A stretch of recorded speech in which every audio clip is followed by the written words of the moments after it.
Hello बच्चों, आज मैं आपको हमारी हिंदी पाठ्य पुस्तक का पाठ 2 रवि की चतुराई के बारे में बताऊंगी।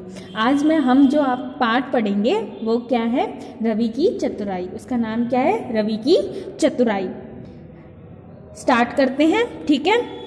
रवि पढ़ते पढ़ते सो गया था। अचानक उसे लगा कि किसी ने उसके कमरे की बत्ती बंद कर दी है। उसने घबराकर आंखें खोली, हड़बड़ाकर आंखें खोली तो एक हष्ट-पुष्ट भयंकर, हष्ट-पुष्ट मतलब स्वस्थ और भयंकर मतलब डरावना व्यक्ति को अपने पास खड़ा पाया। उसे देखकर रवि कांपने लगा। उसे देखकर रवि कांपने लगा।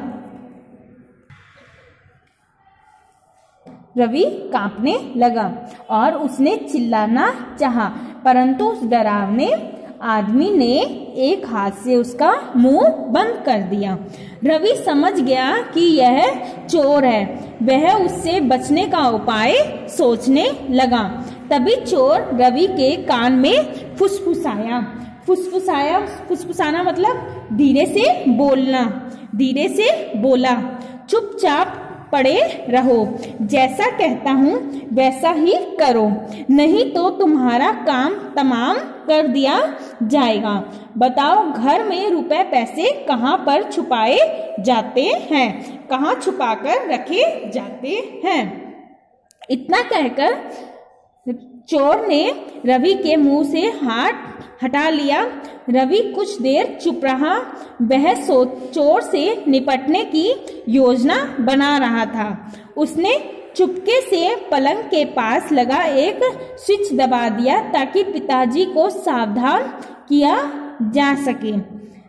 देर होते देखकर चोर ने रवि का कान मरोड़ दिया।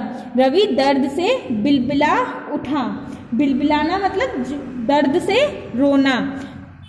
दर्द से रोने लगा और बोला, बताता हूँ अंकल, बताता हूँ। पिताजी ने सारे रुपए पैसे घर से बाहर कुछ दूरी पर छिपा रखे हैं, ठीक है। घर से बाहर। हाँ अंकल, ढेर सारे रुपए हैं, ढेर सारे रुपए। हाँ अंकल, ढेर सारे। आप तो जानते ही हैं मेरे पिताजी कितने मालदार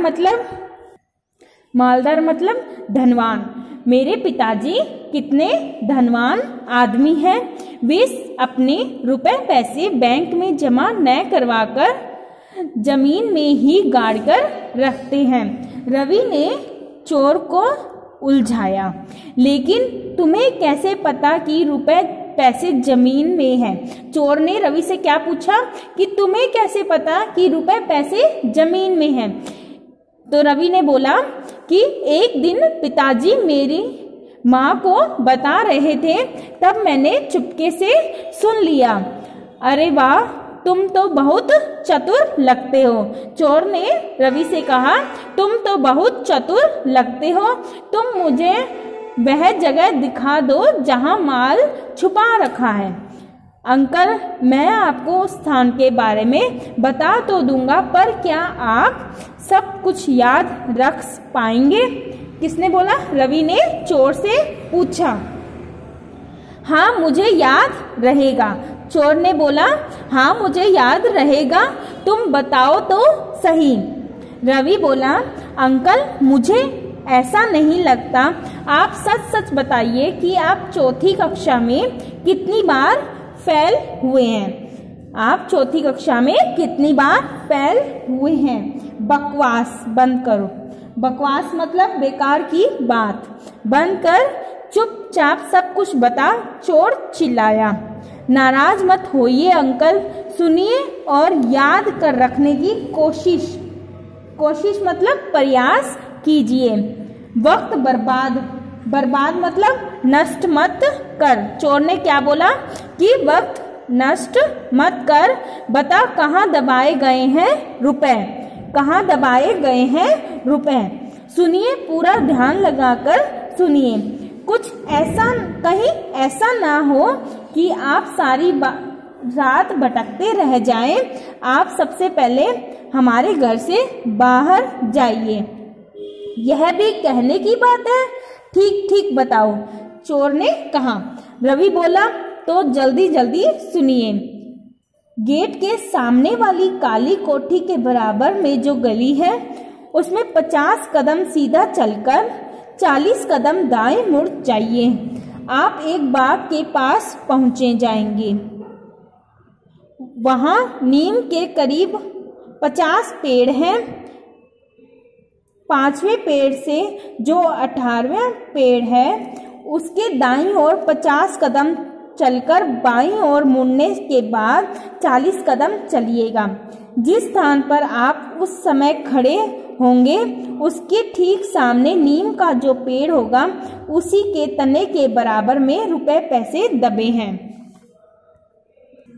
चोर ने यह याद रखने की बहुत कोशिश की, पर सफल नहीं हो सका। वह परेशान होकर रवि से बोला, इतनी सारी बातें भला कोई एक साथ कैसे याद रख सकता है? रवि बोला, अंकल, तभी तो मैंने आपसे पूछा था कि आप चौथी कक्षा में कितनी बार फेल हुए थे।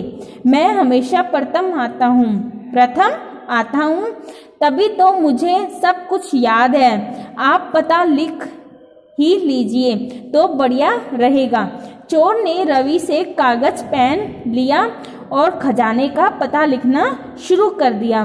तभी रवि के पिताजी और कुछ लोग पुलिस के साथ उस कमरे में दाखिल हुए। दाखिल मतलब अंदर आ गए। चोर वहां बैठा था, वहीं बैठा रह गया। चोर जहां बैठा था वहीं का वहीं बैठा रह गया। भागने का कोई रास्ता नहीं था। रवि मुस्कुराते हुए बोला, लीजिए अंकल, पिताजी तो स्वयं ही आपकी सहायता करने के लिए आ गए हैं। पिताजी, अब आप ही अंकल की सहायता कीजिए। ये आपके बिना बहुत परेशान थे, उन्हें माल चाहिए ना। लेकिन रवि, कैसा माल? पिताजी ने पूछा कि कैसा माल? यह कौन है जिसे तुम अंकल कह रहे हो? रवि के पिताजी ने पूछा।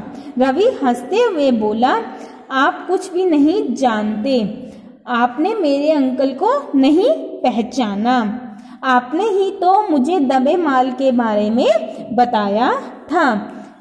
आसपास खड़े सभी लोग समझ गए कि रवि ने सारा किस्सा स्वयं गढ़ा है।